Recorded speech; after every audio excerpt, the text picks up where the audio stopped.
In this video, I am sharing my simple skincare routine that keeps my skin looking amazing at almost 50.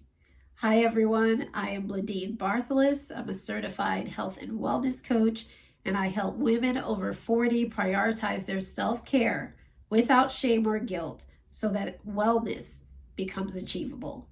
So let's dive right in. So I've been asked a few times about what is it that I do for my skin? What's my regimen? What's my routine?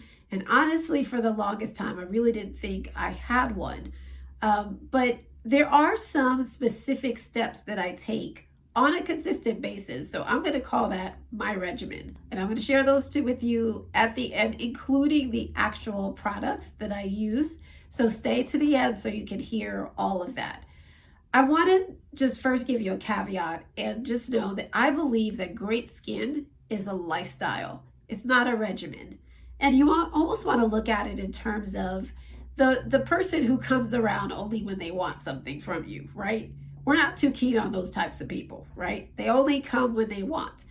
Well, I think when we prioritize skincare with just a regimen, it's the same thing. If we're only thinking about regimen, we come to our skin at the end of the day just when we want something because we want you to look good the next day.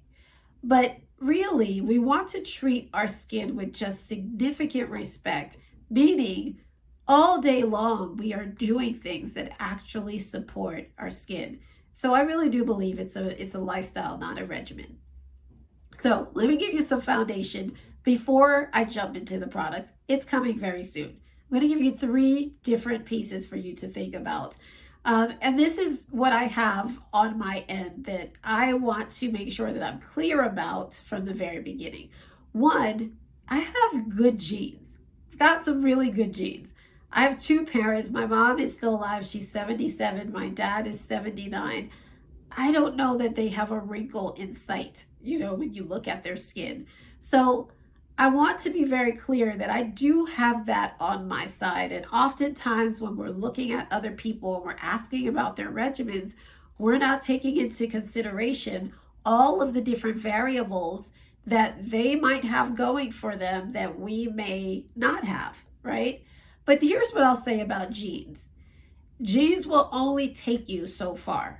So even with the good genes that I have, if I was trashing my skin, eating a ton of processed foods, not sleeping well, not taking care of myself, my genes will only take me so far, right?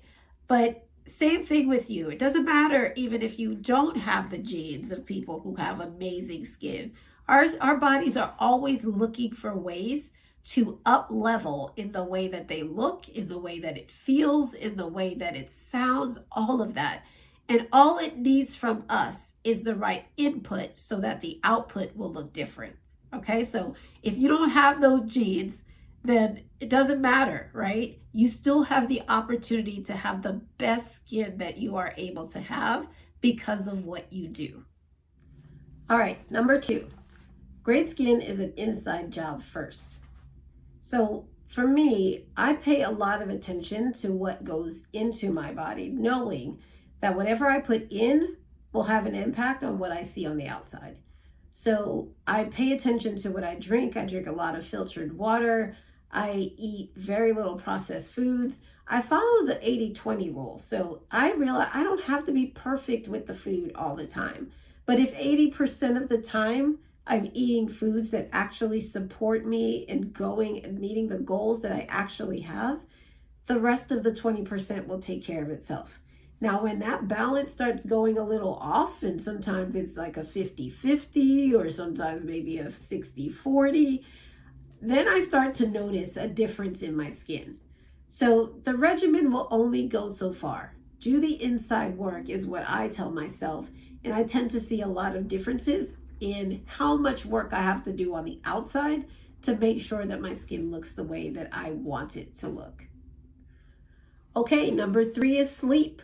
I have been doing a lot of videos on sleep, so if you are having challenges with sleep, please be sure to check out some of my other videos. I have one on how magnesium can help you with sleep, another one on how you can set up your sleep environment to sleep well. check those out if sleep is a problem, because if you are not sleeping well, it will have an impact on your skin. I noticed for myself when I'm staying up a few nights, maybe I'm binging a show, or maybe I'm staying up trying to get stuff done, or, and then having to still wake up early the next day, do that a few days in a row, my skin looks completely different. So sleep is absolutely critical. So it doesn't matter the regimen. If you don't have these factors like sleep and what you're putting in your body and all of those different pieces, it makes a difference. I see it make a difference for me. All right, you're probably wondering, okay, what do you use on your face? What I will say is my skin is pretty normal. I don't tend to go on the dry side or the oily side.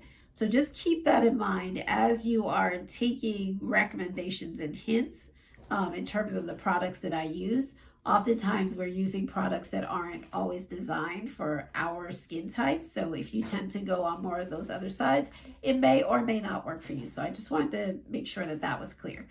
So when I retire in the evening, at night, what I do is I wash my face with Dr. Bronner's Peppermint Castile Soap. This was recommended to me by another health coach as one of the cleanest soaps that you can use. And so the ingredients are good, and oftentimes in a lot of our other soaps and cleansers, there are a ton of ingredients in there that we can't pronounce. You almost have to have a degree in chemistry to figure out what it is that you're putting on your skin. I have no desire in doing any of that. So I try to go as natural as possible. So I use this soap and I use about some cool water to wash my face. And then after I wash my face, if I'm feeling it, or if I have enough cotton balls, because if I'm out of cotton balls, it's not happening, I use an astringent or a toner.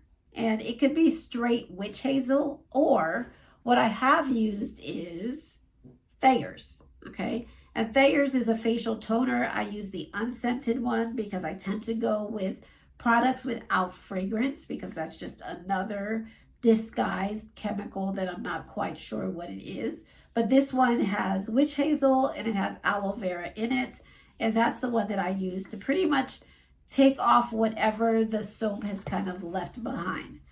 After I do the witch hazel, then I come back with my moisturizer, and the moisturizer that I use is a really thick layer of castor oil. And so this is the castor oil that I use. It's by Queen of Thrones. It's organic. It's pure. It's hexane free. It's extra virgin. It's expeller pressed. It's in a glass bottle, and it's also a dark bottle, which helps whatever light that might try to penetrate through the glass bottle not impact or affect the castor oil within. One thing about castor oil is that if you don't know a lot about it, it is just one of those like nature's offering up to us that does so much good for us. I might have to do a video on just castor oil, but when you put it on your skin, it literally goes through and it pulls impurities out of your skin. So when you combine that with actually sleeping at night, I wake up in the morning and my skin looks like it has just gone through like a spa at night, right? So it's soft, it's smooth, it looks rejuvenated, all of that just from castor oil. So in the morning, I wash it all off because it's a little thick. I'm not going to be walking around with a thick layer of castor oil, but I wash it all off. And I use a lighter oil as my moisturizer. And for that, I use jojoba or jojoba or jojoba or however way you say this. But that's what I use. And you see, I have a big old bottle because it's what I use from top of my head all the way down, right? So it's my body moisturizer that I use, but it's also what I use on my face. And this one is pure and natural. It's unrefined. It's gold pressed. It is like, this is the one that I use overall. So I don't use lotions or creams. In terms of like moisturizer, that's my go-to. So those are the products that I use. I will link all of those in the description box. You can check those out. But it's what I use if I ever have a flare up on my skin. I don't start to question the products. I start to look at my days. Have I been sleeping enough? What have I been eating? And typically, a flare up for me, where it could be a pimple or something, will be because I've either been eating too much processed foods, too much sugar, or I've been staying up way too late for too many nights in a row. So that's the adjustment that I make. The other thing is that I don't wear a lot of makeup, and you might be saying, okay, fine for you. You might not feel like you need to wear makeup, but what I do say, even for videos like this, what I use is mascara. Sometimes I might use some eyeliner or some type of lip products as well. But on days when I don't have to do anything in front of a camera, I don't put anything on. And so what I would encourage you to do is, even if you feel like you need to have makeup on if you're going to go out, that's fine. But on days when you're in, it may be best to give your skin a chance to breathe. And by that, don't put anything on your skin that might actually clog your pores that day. Like, give it a chance to just be free. And that might just be what your skin needs, to just have some chance to just rejuvenate itself. All right, so there you have it. You got the products, you've got the regimen. I'll call it a regimen now. You've got the regimen that I use. If sleep is an issue for you, absolutely check out the videos below. But let's keep this conversation going, all right? If there's a routine that works for you, let me know. Drop it in the chat. If any of these products intrigue you, let me know what you're going to try next, all right? So love to hear back from you in the comments. And until next time, to our collective transformation, we'll talk again soon. Take care.